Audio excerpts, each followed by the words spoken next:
నమస్తే welcome to మనం TV నేను వలి నగరి నియోజకవర్గంలో ఈసారి రోజా గారి పరిస్థితి ఏంటి రోజా నగర్ నుంచి ఈసారి అవుట్ కాబోతున్నారా నగరిలో గెలిచే పరిస్థితి లేదా అక్కడ కూటమికి ఎక్కువ విజయావకాశాలు ఉన్నాయా అసలు నగరిలో ఉన్న పరిస్థితి ఏంటి నగరిలో ప్రస్తుతం ప్రజలు ఏమనుకుంటున్నారు నగరి ఈసారి ఎలాంటి తీర్పు ఇవ్వబోతుంది అనేక సర్వేలు చెప్తున్నాయి కొన్ని సర్వేలు అయితే అవుట్ రైట్గా కూటమి అభ్యర్థి గెలవబోతున్నారని మరికొన్ని అయితే అధికార వైసీపీనే అంటే రోజా గారే మళ్ళీ గెలవబోతున్నారని చెప్తున్నారు అసలు వాస్తవ పరిస్థితి ఏంటి ప్రజలు ఏమనుకుంటున్నారు నగరిలో ప్రస్తుతం సిచ్యువేషన్ ఏ విధంగా ఉందో ఒకసారి మనం డిస్కస్ చేయాల్సినటువంటి అవసరం కనిపిస్తుంది అనాలిసిస్ చేసే ప్రయత్నం అయితే ఇప్పుడు చేద్దాం నగరంలో ఒకసారి పరిస్థితి మనం చూసుకుంటే కనుక వైసీపీ నుంచి రోజా గారు పోటీ చేస్తున్నారు అధికార పార్టీ నుంచి కూటమి నుంచి గాలి భాను ప్రకాష్ పోటీ చేస్తున్నారు ముందుగా రోజా గారి గురించి మాట్లాడుకుంటే రోజా గారు రెడ్డి సామాజిక వర్గం ఆమె సినీ నటి మనందరికీ తెలిసిన విషయమే మంచి ఫేమ్ ఉన్నటువంటి లీడర్గా ఎప్పుడు తెలుగుదేశం పార్టీ నాయకుల్ని ముఖ్యంగా కూటమికి సంబంధించిన నాయకుల్ని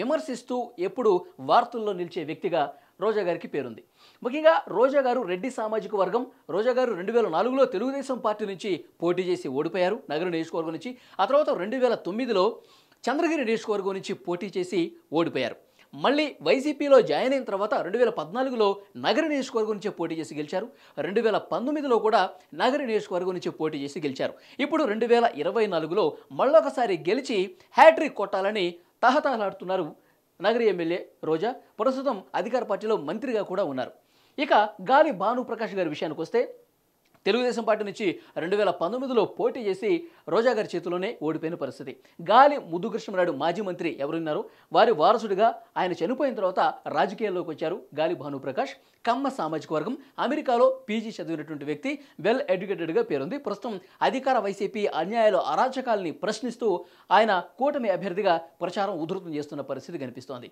సో ముఖ్యంగా ఎవరు గెలుస్తారు ప్రజల అభిప్రాయం ఏ విధంగా ఉంది ప్రజల మనసుల్లో ఏముంది ఈసారి ఎవరికి పట్టం కట్టే అవకాశం ఉందని ఒకసారి భావిస్తే కనుక వైసీపీ అన్యాయాలు అరాచకాలు అక్రమాలు ఎక్కువైపోయాయని చెప్పి చాలా నెగిటివ్గా అధికార పార్టీలో ఆ పరిస్థితి కనిపిస్తుంది అన్నట్టుగా నగర నియోజకవర్గంలో ఉంది ఎందుకంటే రోజా గారు గత దశాబ్ద కాలంగా ఆమె ఎమ్మెల్యేగా కొనసాగుతున్నారు నగర నియోజకవర్గంలో ఎప్పుడైతే వైసీపీ అధికారంలోకి వచ్చిన తర్వాత అనేక అన్యాయాలు అక్రమాలు భూ కబ్జాలు ఇసుక మైనింగ్ మాఫియా అక్కడ జరుగుతోంది పెద్ద ఎత్తున లూటీ జరుగుతుందని చెప్పి విమర్శలు వస్తున్నాయి రోజా గారి మీద ఆ రకమైనటువంటి ఆరోపణలు ఉన్నాయి ముఖ్యంగా సొంత పార్టీకి సంబంధించిన నాయకులే తీవ్రంగా విమర్శిస్తున్న పరిస్థితి ఉంది సొంత పార్టీ నాయకులే రోజా గారికి టికెట్ ఇచ్చే క్రమంలో రోజా గారైతే వద్దు మేము పని చేయము రోజా గారికి టికెట్ ఇస్తే ఆమె ఓటమికి మేము ఇంకా పని చేస్తామని చెప్పి పెద్ద ఎత్తున కౌంటర్ చేసినటువంటి పరిస్థితి కనిపిస్తుంది నేరుగా ముఖ్యమంత్రి వైఎస్ జగన్మోహన్ రెడ్డి గారి దగ్గరికే వెళ్ళి సొంత పార్టీలో ఉన్న నేతలే ఫిర్యాదు చేశారు మీరు రోజా గారికి తప్ప ఇంకెవరికైనా టికెట్ ఇవ్వండి ఎందుకంటే ఆమెకు ప్రజల్లో మంచి పేరు లేదు అసలు ఆ నియోజకవర్గాన్ని అభివృద్ధి చేసిన పరిస్థితి లేదు ఆమె మంత్రిగా ఉండి ఎమ్మెల్యేగా ఉండి కూడా కనీస నియోజకవర్గ ప్రజల్ని అభివృద్ధిని పట్టించుకోలేదని చెప్పి పెద్ద ఎత్తున విమర్శలు చేశారు నేరుగా జగన్మోహన్ రెడ్డికి ఫిర్యాదు చేసిన పరిస్థితి అయినప్పటికీ కూడా లేదు రోజా గారికి నేను టికెట్ ఇస్తానని చెప్పి ఇచ్చారు అక్కడ అందరూ కలిసి పనిచేసే పరిస్థితి లేదు ముఖ్యంగా ఆ నియోజకవర్గంలో ఉన్నటువంటి సొంత వైసీపీ నేతలే కనీసం రోజా గారి గెలుపుకి సహకరించని పరిస్థితి కనిపిస్తుంది రోజా గారు ఇక ఫ్యామిలీతో కలిసి ఫారెన్ ట్రిప్కి ప్లాన్ చేసుకున్నారంట టికెట్లు కూడా తీసుకున్నారంట ఇక్కడ అంతా వ్యతిరేకంగా పనిచేస్తున్నారు ఇక నేను ప్రచారం చేసినా గెలిచే పరిస్థితి లేదు నేను ఇక అమెరికాను లేకపోతే ఏ విదేశానికి వెళ్ళి family trip summer trip enjoy చేసేస్తాను సమ్మర్ హాలిడేస్ సమ్మర్ వెకేషన్ అని చెప్పేసి టికెట్లు కూడా బుక్ చేసుకున్న పరిస్థితి ఉందంట అంటే సోషల్ మీడియాలో జరిగిన ప్రచారం ఇది తర్వాత జగన్మోహన్ రెడ్డి గారు వారించి లేదు మీరు ఎక్కడికి వెళ్ళకండి మీరు పార్టీ కోసం పనిచేయండి నియోజకవర్గంలో నేను అన్ని సర్వేలు బేరీజ్ వేసుకుని మీకు టికెట్ ఇచ్చాను కష్టపడి పని చేయండి అని చెప్పి పార్టీలో ఉన్నటువంటి నాయకులు కావచ్చు రోజా గారు కావచ్చు క్లాస్ పీకినట్టుగా తెలుస్తోంది మరి ఎంతవరకు వాస్తవం అనేది తెలియాల్సిన అవసరం అయితే కనిపిస్తుంది ఇప్పటికిప్పుడు పోలింగ్ జరిగితే కనుక రోజా గారికి పూర్తి వ్యతిరేక పరిస్థితి ఉన్నట్టుగా తెలుస్తోంది ఇక ఈ అన్యాయాలు అక్రమాల మీద ప్రతిరోజు ప్రశ్నిస్తున్నారు కూటమి అభ్యర్థిగా ఉన్నటువంటి గాలు భాను ప్రకాష్ 2019లో ఆయన రోజా గారి చేతిలోనే ఓడిపోయారు ఆ ఓటమి చవి చూడటంతో ఇప్పుడు కొంత సెంటిమెంట్ ఆయనకు కలిసి వచ్చే అవకాశం కనిపిస్తుంది ఈసారి ఎలాగైనా గెలిపించాలని చెప్పి ప్రజలు కోరుకుంటున్నట్టు తెలుస్తుంది తెలుగుదేశం పార్టీకి అక్కడ అవకాశం ఇవ్వాలని చెప్పి ప్రజలు కోరుకుంటున్నట్టుగా చాలా సర్వేల్లో తేలుతోంది ముఖ్యంగా గాలి భాను ప్రకాష్ ఏదైతే ఇసుక మాఫియా గురించి మైనింగ్కి సంబంధించిన జరిగిన అక్రమాలు కావచ్చు అరాచకాలు కావచ్చు తర్వాత ల్యాండ్ కబ్జాలకు సంబంధించి కావచ్చు మంత్రిగా ఎటువంటి అభివృద్ధి కార్యక్రమం చేసినా అందులో కమిషన్లకు పాల్పడ్డారు రోజా గారు అని చెప్పి పెద్ద ఎత్తున విమర్శలు చేస్తూ ఆయన ప్రచారాన్ని ఉధృతం చేసిన పరిస్థితి ఒకవైపు రోజా గారికి గారికి సొంత పార్టీ నేతల నుంచే పూర్తిగా సహకారం అందట్లేదు. ఇటు కూటమి నుంచి తెలుగుదేశం పార్టీ అభ్యర్థిగా పోటీ చేస్తున్న గాలి భానుప్రకాష్కు ఆ కూటమిలో ఉన్నటువంటి ఇతర పక్షాలు ఏవైతే ఉన్నాయో బీజేపీ కావచ్చు, జనసేన కావచ్చు, పూర్తి మద్దతు ఇస్తూ ఆయన గెలుపు కోసం సర్వశక్తులు ఒడ్డుతున్న పరిస్థితి కనిపిస్తోంది. నగర నియోజకవర్గంలో మండలాలు నిండ్రా, తర్వాత విజయపురం, మూడవది నగరి, తర్వాత వడమాలపేట, పుత్తూరు. మొత్తం ఈ 5 మండలాలు చాలా కీలకంగా ఉన్నాయి. ఈ 5 మండలాల్లో వైసీపీ నాయకులు ప్రతి మండలంలో కూడా రోజా గారికి వ్యతిరేకంగా పనిచేస్తున్నారు. రోజా గారి అవినీతిని ప్రశ్నిస్తున్నారు. రోజా గారికి పూర్తిగా సహకారం అందించట్లేదు. ఇంకా దానికి సహకారం అందించకపోవడమే కాకుండా తమ ప్రత్యర్థి అయినటువంటి గాలి భానుప్రకాష్ వర్గంతో చేతులు కలిపి రోజా గారి ఓటమికి వాళ్ళు సహకారం అందిస్తున్నట్టుగా సమాచారం వస్తుంది. ముఖ్యంగా పుత్తూరు ఏదైతే మండలం ఉందో, పుత్తూరు మున్సిపల్ కౌన్సిలర్ భువనేశ్వరి గతంలోనే ఆరోపణలు చేశారు. గతంలో ఏంటి సిచ్యువేషన్ ఒకసారి మీకు చూపించే ప్రయత్నం చేస్తాను. గతంలో అంటే 2019లో ఎవరికి ఎన్ని ఓట్లు వచ్చాయి, ఎవరు గెలిచే అవకాశం ఉంది, ఈసారి ఏ విధంగా ఉండబోతుంది అనేది ఒకసారి మీకు చూపిస్తాను. వైఎస్ఆర్సీపీ ఎందుకంటే ఆర్కే రోజా గారు గెలిచారు కాబట్టి మొదటి స్థానంలో ఉన్నారు.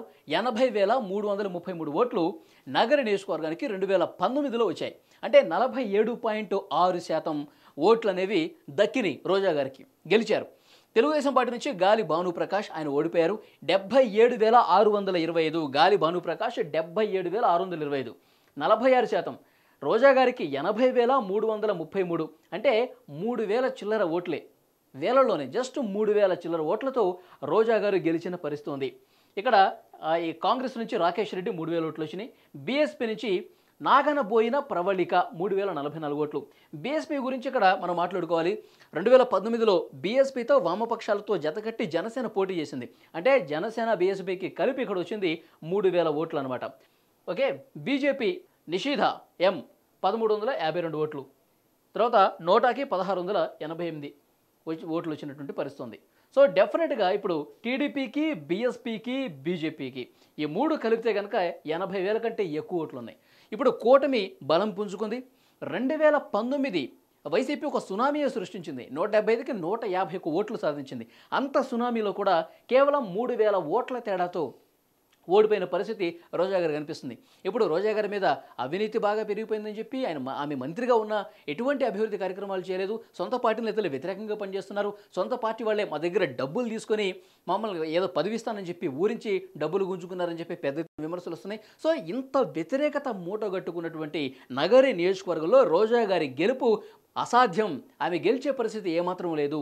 దీన్ని బట్టి మనకి చాలా స్పష్టంగా అర్థమవుతుంది. అంత సునామీలో కూడా కేవలం 3,000 ఓట్లతో బయటపడ్డారంటే ఈ 5 సంవత్సరాల తర్వాత ఇంత వ్యతిరేకత, కూటమి ఇంత బలంగా ఉన్నటువంటి ఈ సమయంలో తెలుగుదేశం పార్టీ అభ్యర్థి భానుప్రకాష్కే విజయ అవకాశాలు ఉన్నాయని చెప్పి సర్వేలు చాలా వరకు ఇప్పుడు స్పష్టం చేసిన పరిస్థితి ఉంది. సో ఈ క్యాలిక్యులేషన్స్ అన్ని చూసుకుంటే ఆ సర్వేలు నిజమేనేమో అనిపిస్తుంది. సో డెఫినెట్గా రోజా గారికి కొంత వ్యతిరేక పరిస్థితి అక్కడ కనిపిస్తోంది. నగరు నుంచి రోజా గారు అవుట్ కాబోతున్నారా అంటే సమాధానం ఎస్ అనే పరిస్థితే కనిపిస్తుంది. ఎందుకంటే అంత వ్యతిరేకత పరిస్థితి ఉన్నప్పటికీ కూడా సొంత పార్టీ నేతలు వద్దు అని చెప్పినప్పటికీ కూడా జగన్మోహన్ రెడ్డి గారు రోజా గారికి టికెట్ ఇచ్చిన పరిస్థితి కనిపిస్తోంది. సో ఉధృతంగా ఒకవైపు కూటమి అభ్యర్థి ప్రచారం చేస్తూ ప్రజల్లోకి చొచ్చుకుని వెళ్తున్నారు. అన్ని మండలాల్లో కూడా ఇప్పుడు ఏవైతే 5 మండలాలు మనం చెప్పుకున్నామో ఆ మండలాల్లో తెలుగుదేశం పార్టీకి చాలా మంచి ఫాలోయింగ్ కనిపిస్తోంది. డెఫినెట్గా గెలుపు అవకాశం కూటమికి ఉన్నట్టుగా తెలుస్తోంది.